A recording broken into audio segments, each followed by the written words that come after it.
नमस्कार मंडळी, आज मी बनवत आहे अगदी मार्केटमध्ये मिळतात ना किंवा गाड्यावर मिळतात तसे मसाला डोसा, ते सुद्धा रेशनिंगचा तांदूळ वापरून. खूपदा आपण घरी डोसे बनवतो पण त्या डोशाला तसं टेक्स्चर येत नाही, रंग येत नाही आणि चवही तशी येत नाही जशी आपण हॉटेल रेस्टॉरंटमध्ये गेल्यावर मसाला डोसा खातो ना, अगदी तशी. तर ह्या डोशाचा रंग तुम्ही पहा, जेवढा दिसायला वरून कुरकुरीत दिसत आहे ना, चवीला तेवढाच छान लागतो. डोसे किंवा इडली बनवत असताना ना प्रमाण खूप महत्त्वाचं आहे. तुम्ही तांदूळ कोणता वापरता त्यापेक्षाही महत्त्वाचं आहे त्याचं प्रमाण जर व्यवस्थित असेल तर डोसे किंवा इडली हे दोन्हीही खूप मस्त तयार होतं. आज तुमच्यासोबत मस्त असा मसाला डोशाची रेसिपी शेअर करते. सोबतच बटाट्याची चटणी कशी बनवायची ते देखील ह्याच व्हिडिओमध्ये तुमच्यासोबत शेअर करणार आहे. तर ह्या डोशाचं टेक्स्चर तुम्ही बघा, मस्त याला जाळी पडलेली आहे, वरून कुरकुरीत आहे. जिथे बघा बॅटर आपण पातळ पसरवलेलं आहे तिथं असा कुरकुरीत आणि जिथं हलकंसं बॅटर जास्त आहे तिथं हलकासा स्पंज हा डोसा तयार होतो. थोडक्यात सांगायचं म्हटलं तर अगदी मार्केटसारखा हा डोसा घरी बनवून तयार होतो. त्यासाठी इथं आज मी रेशनिंगचा तांदळाचा वापर केलेला आहे, त्यामुळे व्हिडिओ जरूर शेवटपर्यंत बघा. तर चला, सगळ्यात आधी इथं मी रेशनिंगचा जो तांदूळ आहे तो स्वच्छ साफ करून घेतलेला आहे. म्हणजेच वगैरे निसून वगैरे घेतला, त्यामध्ये काही खडा माती असेल तर ते काढून टाकायचा, थोडासा फटकून घ्यायचा. तर इथं मी 3 वाट्या भरून रेशनिंगचा तांदूळ घेतलेला आहे. प्रमाण मी डिस्क्रिप्शन बॉक्समध्ये लिहून देते, तिथून तुम्ही स्क्रीनशॉट घेऊ शकता. त्यानंतर 1 वाटी मी उडीद डाळ घेतलेली आहे. प्रमाण पुन्हा सांगते, 3 वाटी तांदूळ आणि 1 वाटी उडीद डाळ घेतलेली आहे आणि 2 चमचे चणा डाळ घेतलेली आहे. खूपदा बघा मार्केटचं जे बॅटर असतं ना ते हलकंसं पिवळसर रंगाचं असतं, त्यामध्ये चण्याची डाळ घातलेली असते आणि अर्धा चमचा मेथ्या घातलेल्या आहेत, त्या देखील तांदळात. लक्षात ठेवा, डाळीत मेथ्या नाही घालायच्या, तांदळात घालायच्या आहेत. स्वच्छ धुवून घेतलं आणि 4 ते 5 तासासाठी आपल्याला हे भिजवून घ्यायचं आहे. तर तुम्ही पाहू शकता 5 तासाच्या नंतर हे व्यवस्थित असं भिजलेलं आहे.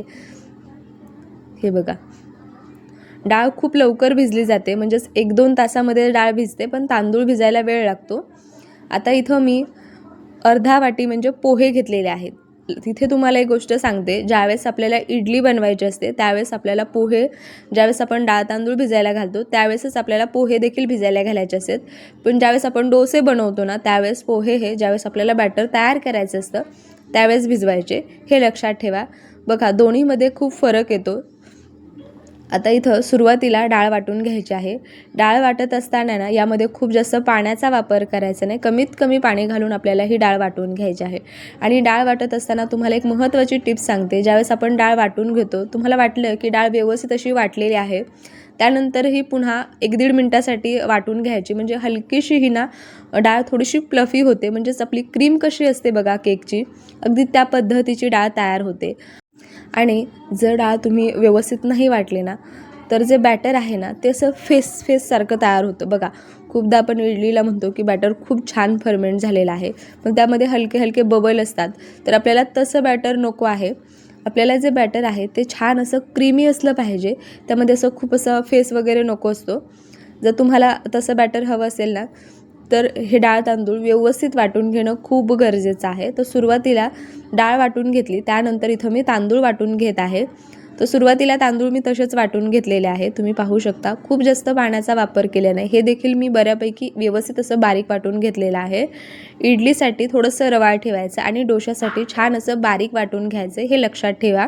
आता ज्यावेळेस आपले हे तांदूळ बऱ्यापैकी वाटून होतील आणि थोडेसे तांदूळ उरतात ना शेवटी, ते तांदूळ आणि पोहे एकत्र वाटून घ्यायचे. नुसते जर पोहे वाटायला गेला ना मंडळी तर काय होतं ना, पोहे व्यवस्थित असे बारीक होत नाही. त्यामुळे काय करायचं, त्यामध्ये थोडेसे तांदूळ घालून पोहे वाटून घ्यायचे, म्हणजे त्याचं टेक्स्चर छान येतं. असे जर आपण पोहे वाटायला गेलो ना त्याचा लदगा होतो, ते व्यवस्थित वाटले जात नाही, गोळे गोळे तयार होतात. तसं नको आहे आपल्याला, त्यामुळे थोडेसे तांदूळ घालून आपल्याला हे वाटून घ्यायचं आहे. डाळ तांदूळ व्यवस्थित वाटून घेतलेली आहे. आता यामध्ये आपल्याला मीठ वगैरे काहीच घालायचं नाही, का तर उन्हाळा चालू आहे आणि मीठ जर आपण आत्ता घातलं ना तर हे बॅटर जे आहे ना ते खूप जास्त ओव्हर फर्मेंट होईल आणि खूप जास्त आंबलं जाईल. त्यासाठी मीठ वगैरे न घालता व्यवस्थित मिक्स करून घ्यायचं आणि झाकण लावून याला 10 ते 12 तासासाठी आपल्याला ह्याला फर्मेंट करून घ्यायचं आहे. उन्हाळ्यामध्ये अगदी 10-12 तासामध्ये हे व्यवस्थित फर्मेंट होतं. तर रात्री मी 8च्या सुमारात वाटून घेतलं होतं आणि सकाळचे आत्ता एक लगभग 6 ते 6:30 वाजलेले आहेत. तर तुम्ही बघू शकता हे बॅटर व्यवस्थित असं फर्मेंट झालेलं आहे. तर तुम्हाला बघा मी सांगितलं होतं की आपल्याला हे जे बॅटर आहे ना हे क्रीमसारखं हवं आहे, असं फेस नको आहे. तर तुम्ही पाहताय अगदी क्रीमसारखं हे बॅटर तयार झालेलं आहे. अजिबात असं खूप फसफसलेलं नाही आहे. ज्यावेळेस अशा पद्धतीचं बॅटर असतं ना त्यावेळेस डोसे किंवा इडली दोन्हीही खूप छान असे फ्लफी तयार होतात. इडलीचं जर तुम्हाला रेसिपी हवी असेल तर आपल्या चॅनलवर आहे, एकदा विजिट करून नक्की बघा. आता इथं हे बॅटर तयार आहे. आता यामध्येच आपल्याला काय करायचं आहे ना, चवीनुसार मीठ घालायचं आहे आणि त्यानंतर एखादा चमचा म्हणजेच पोहे खाण्याच्या चमच्याने एखादा चमचा साखर घालायची आहे. साखर घातल्यामुळे डोशाचा जो रंग आहे ना तो खूप छान येतो. अगदी मस्त बदामी रंग डोशांना येतो.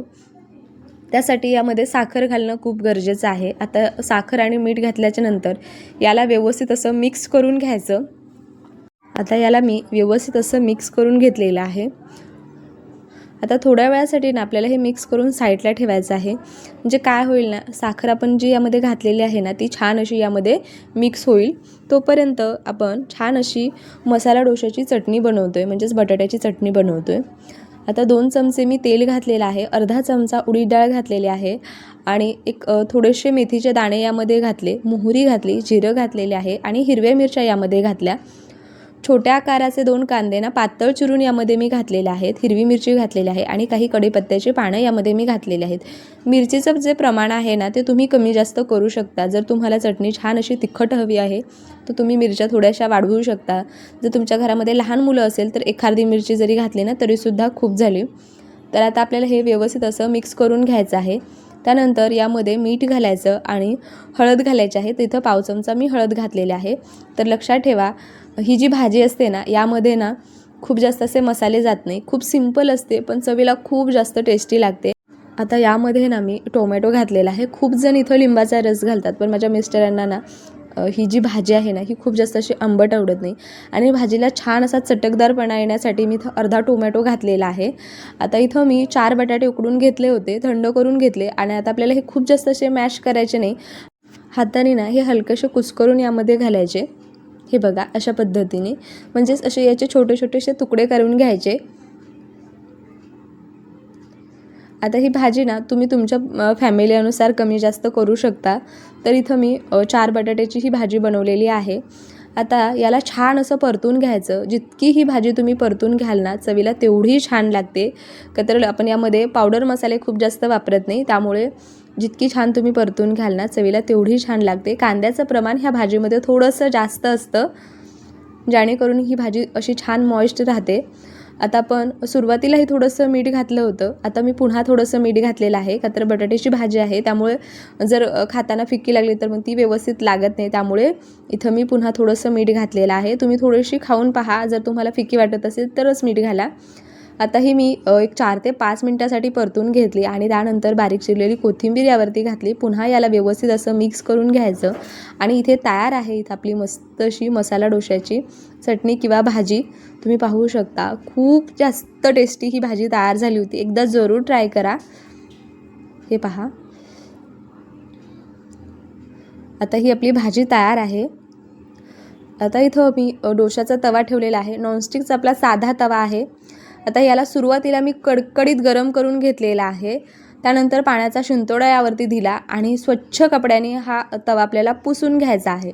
आता गॅस मध्यम ठेवला. जेवढा मोठा तवा आहे त्या अंदाजाने बॅटर घालायचं. इथं मी 2 चमचे बॅटर घातलेला आहे आणि हळवार हाताने ना हा डोसा आपल्याला असा पसरून घ्यायचा आहे. पहिला डोसा तुम्हाला जर नाही जमला ना तरी घाबरू नका. थोडीशी प्रॅक्टिस यासाठी लागते, पण अगदी छान डोसे बनून तयार होतात. तर अगदी मार्केटसारखे डोसे तयार होण्यासाठी इथं यांना मी छान असं बटर लावून भाजत आहे. तुम्ही तेल वगैरे जरी लावून घेतलं ना तरीसुद्धा चालणार आहे.